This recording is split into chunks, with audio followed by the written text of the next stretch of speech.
Hey there survivors, Black here from CasaBLACK Gaming, and today I wanted to show off a little subway system I started working on a couple of weeks ago back when my wife and I had a week off of work, so this will be a tour of the Mainline. I started up a Minecraft server for friends and family over a month ago now, just to build and explore and play here and there, because some days I just enjoy chilling, and the idea of having a server to just do some cool builds on is something that has been appealing for a while now. So about a week or so into the server, I learned of the Create mod, which if you don't know, go watch the linked showcase video down below in the description, which is just amazing. And if you have even the slightest builder bone in your body, this mod will open the floodgates of the many possibilities you could have in your town. Whether that be tree farms, normal trains, or like me, a crazy subway that runs in the depths of the world, out of sight and mind from those above. Now, so far, this subway consists of a main line that began at our little town called Harbor Town and winds its way around in a large rectangle loop that travels around 15,000 chunks. There are 17 stops, most of which are around 1,000 chunks between the stops, but there are a couple of extras that were just thrown in because of various reasons or because I had to make unscheduled stops due to our drilling machine running into difficulties. Now, I'm not sure how many hours the main line took, but I know I put in a few hours each day for over a week leading up to my main vacation that I took, and then during that vacation I worked on it here and there between other gaming obligations. Now, the main line is meant to be a starting point and also was a learning experience. Now, I will post another video with what I learned and how my drill evolved from the 5x5 mainline tunnel that you're going to see here in this video to the now 12x5 tunnels that I now make for my offshoot biome subway junctions, which you're going to see a little of here in this video. So now that you know what this subway is and how it all began, I will now ride on the front of it and take you on the full mainline tour through all 17 stops. Now, I'll do a video for each of the junction loops later if you'd like, so go ahead and subscribe, comment, and let me know down below what you want to see. And also be sure to follow us on this subway journey because I honestly don't know where it's going to go, but we have some massive plans for it. Oh yeah, and I will mostly just let the video play, and I'm going to speed up the stop times because each subway stop has a 45-second layover, so there's no need to include all of those. I'm also going to be chiming in with notes about specific sections and maybe some tips as well, so be sure to listen. And yeah, I hope you enjoy. This right here is our Snow Junction. It's off the main line, and so this is going to be our starting point.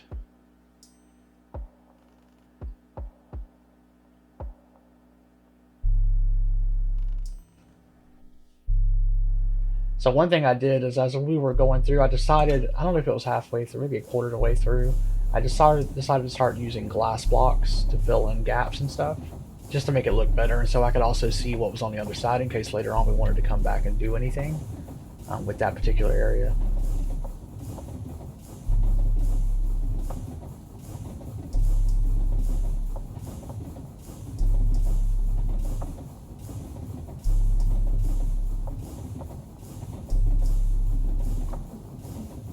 So this is just a normal stop. A lot of the stops along the map here, this right here is an overview of the whole entire subway main loop with the two other loops off to the side, the desert and the snow loop. But these little stops here, a lot of these have not been decorated at all. This is just as we were going through, we'd have to stop our boring machine and unload it. We decided to keep everything, so we just, unloaded everything and put it right there into the boxes, and we set the station up. Kind of figured out where we wanted to go, what we wanted things to look like, and then from here, we just started going again. Each one of these stops also has a stairway going up to the surface, and so that's how most of these are labeled as to what is directly above. So whenever you go up the stairs, whatever that biome is going to be in that area, that's what we decided to call the stations just for now.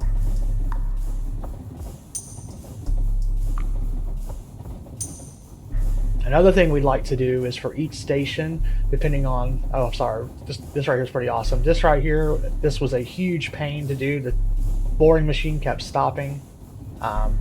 Certain points, like if it hit seaweed, it would stop. But yeah, that was a huge undertaking. That would took a couple of days to get all the glass and to keep sponging out the water or whatnot. So that was kind of a pain, but it ended up looking really great in the end. But yeah, so each one of the stations, depending on what biome it is and what it's called, we'd like to kind of decorate those stations to be whatever that biome is. So that's kind of like future plans. And with 17 different stops, you know, you can see it'll take a while. The one thing that we have at each station now, though, is we have the yellow strip, which is where the landing area will be, where you can board and onboard the train. And there's also a sign at each one. Each one has the little station module and the name.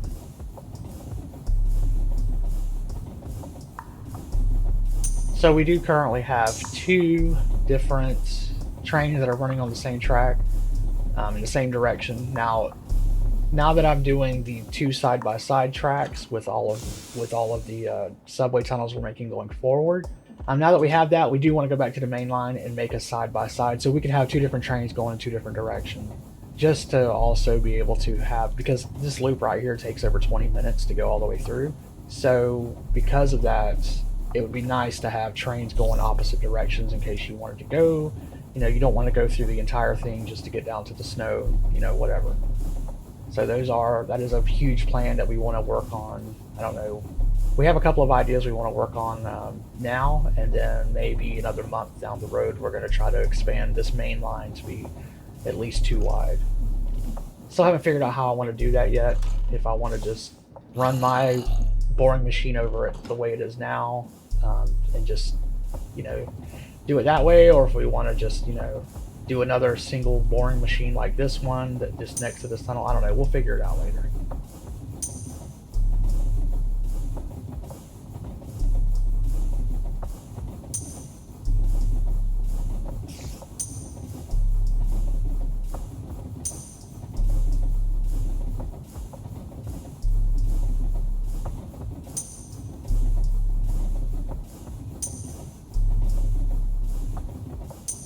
Another thing I do want to say, now that we're here at the Arid Highlands, is that one of the things we like to do is everywhere that we stopped, we also added what we call like a little hotel suite, which is basically just a carved out thing in the wall. As you can see there on the right, there's a door there. I did try to make each one of them, like sometimes you run across some unique blocks as you're going through. So if I did that, I always try to make the wall around the hotel door just, you know, unique. So that one right there is sandstone, so it, you know, it looks pretty good.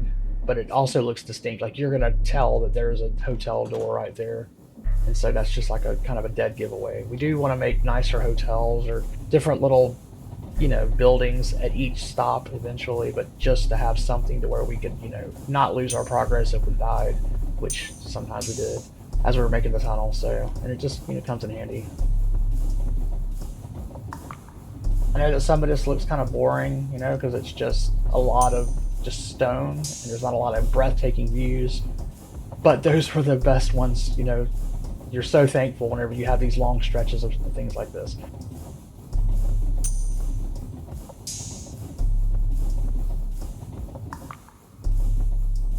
All right, so this station right here, this is our Harbor Town station. This is like where our main little town is. It's where it was the starting point for everything.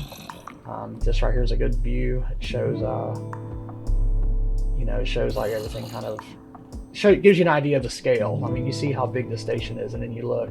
The next station, that is my daughter's, where her base was at. And then yeah, so this was the starting point and where it all began. And so things definitely changed going forward from here.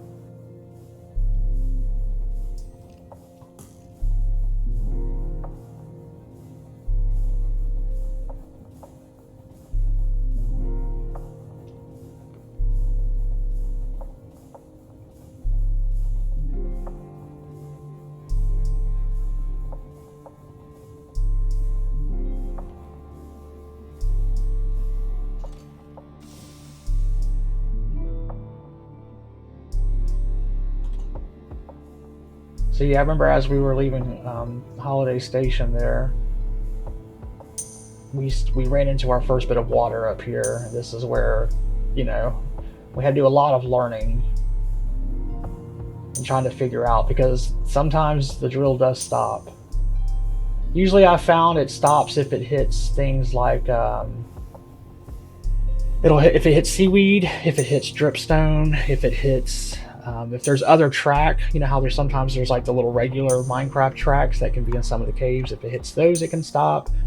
Sand sometimes can make it stop. You know, if it like bottoms out or whatever, it'll make your track disappear for the drill. So there are certain instances where your drill will get stuck. It doesn't happen as much as you'd think. I mean, I don't have an exact number how often it happens. The ocean section that we did, that one was pretty tough because each time it stops, if you're in the water like that, you have to kind of like make the compartment around the drill, even to the front of it, and come off a couple of blocks to the front of it, and then sponge out that water and get all the water out before you can start again. Because the way it works is when you start your drilling machine, you have the little switch. Well, if any water hits that switch that you have on the ground, it washes it away, so the drill won't start. So you have to make sure there's no flowing water or running water around the drill in order to get it started.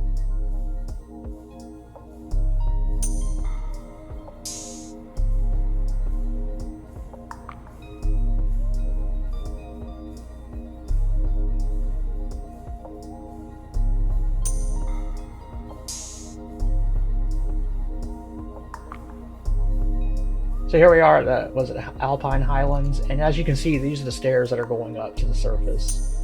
What I did to mark as I was going up was I used the glow blocks.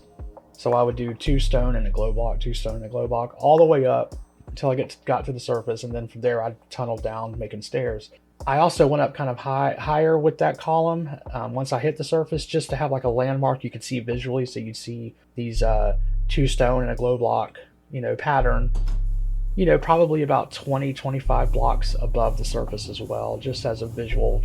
So if you're out, anyone who was out on the surface could see that and be like, okay, we're coming up on a little bit of a lush cave area that you're gonna see, and to me these are my favorite areas that you'll find, such as this area right here. Just absolutely gorgeous.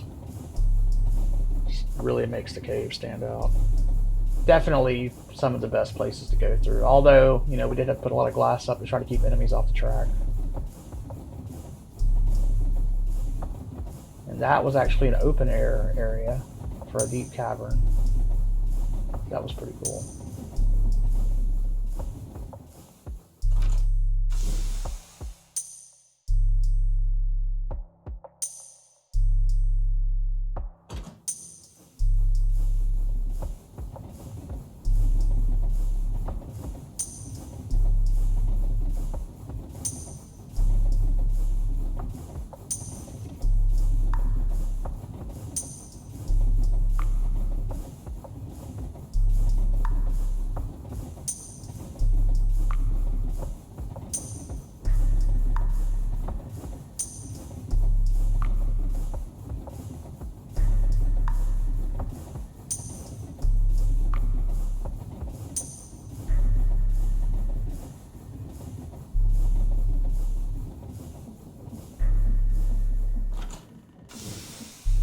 Alright, so the next stop is going to be our first junction.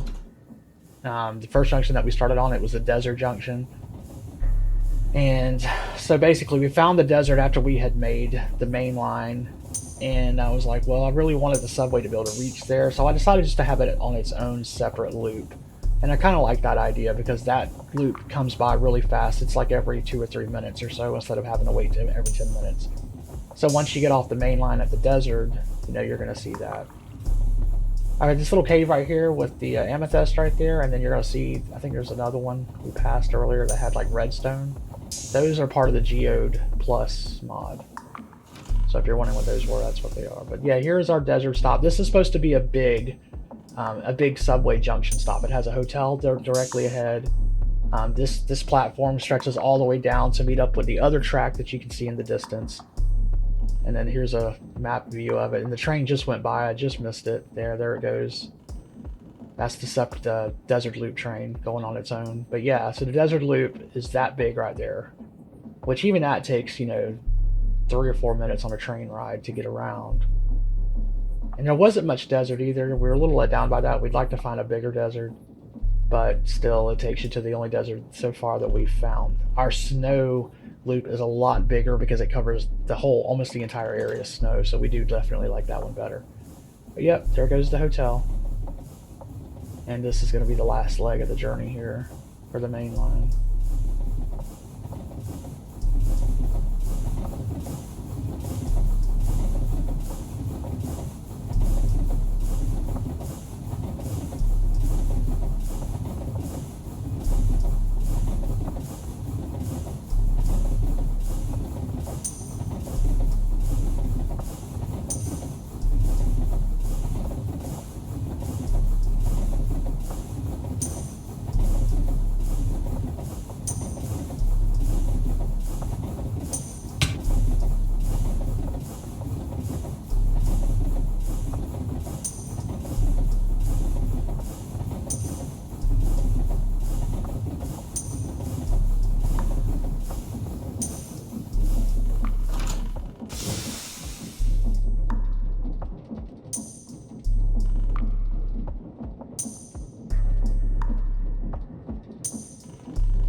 All right, so now we're coming up to the, I guess there's two junctions for the snow because I decided to make the track, the snow junction itself, the snow loop, actually connect to two parts of this main line.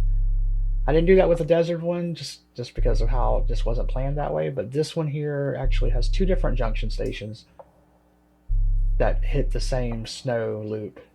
And we really liked it. We decided to go with a different theme for this junction station, which is why it's blue and white, kind of representing the blue of the snow, ice, whatever. But we really liked it, the way it came out. We just literally did this part last night. So yeah, we like the station a lot, the way it came out. It looks pretty good. We also decided to start switching our storage over to the storage drawer mod. And so that was something else we did last night, and we're really happy with that and how it interacts, and it's a lot faster. But yeah, here's the snow loop all by itself. It's similar in size to the desert one, probably almost exactly the same size. That's basically one whole trip with the drill before it gets full. So that's how we did the same thing with the desert. Like we made it you can go about 1,000 chunks with the drill setup that we have, and before you need to stop and take everything out of and empty the boxes, and then also we use that as an opportunity to turn the drill as well. And yeah, another thing when you're making corners is you have to cut back on the corners because your train will clip through on the corners. So that's another little tip that you want to definitely take care of on those corners.